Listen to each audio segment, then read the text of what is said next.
بسم اللہ الرحمن الرحیم۔ السلام علیکم ورحمۃ اللہ وبرکاتہ۔ معذرت کا انوکھا انداز۔ ایک بادشاہ نے دسترخوان لگانے کا حکم دیا، اپنے خاص مہمانوں کو دعوت دی۔ جب دسترخوان لگ گیا تو خادم اپنے کاندھے پر کھانے کی رکابی لے کر آیا، مگر جب بادشاہ کے نزدیک آیا تو اس پر ہیبت طاری ہو گئی اور اس کا پیر پھسل گیا۔ رکابی سے تھوڑا شوربہ نکل کر بادشاہ کے کپڑوں کے کنارے پر گرا۔ اس پر بادشاہ آگ بگولا ہو گیا اور خادم کو قتل کرنے کا حکم کر دیا۔ خادم نے جب بادشاہ کا تیش دیکھا، اس پر بادشاہ کا عزم واضح ہو گیا، تو رکابی میں موجود سارا شوربہ اس نے بادشاہ کے سر پر انڈیل دیا۔ بادشاہ نے غرا کر کہا، ارے تیری بربادی ہو، یہ تو کیا کر رہا ہے؟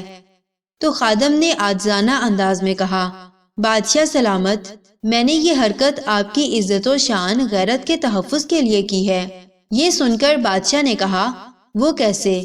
اس لیے کہ میرے قتل پر لوگ یہ نہ کہیں کہ ہمارا بادشاہ عجب جلالی ہے۔ خادم کی چھوٹی غلطی پر اسے قتل کروا دیا، حالانکہ خادم نے جان بوجھ کر یہ غلطی نہیں کی تھی۔ پھر لوگ بادشاہ کو ظالم اور جابر سمجھنے لگیں گے۔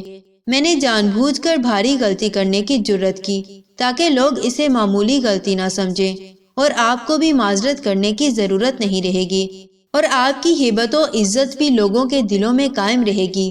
خادم کی یہ گفتگو سن کر بادشاہ تھوڑی دیر سر جھکائے رہا اور پھر سر اٹھا کر یوں گویا ہوا، اے فعل کبھی حرکت کا ارتکاب کر کے بہترین اسلوبی سے معذرت کرنے والے، ہم نے تیرے فعل قبیح اور گناہ عظیم کو تیری اچھی معذرت کے سبب تجھے معاف کیا، جا تو اللہ کے لیے آزاد۔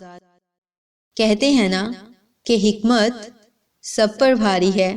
جزاکم اللہ خیر و احسن الجزا فی الدنیا والآخرہ۔ السلام علیکم ورحمۃ اللہ وبرکاتہ۔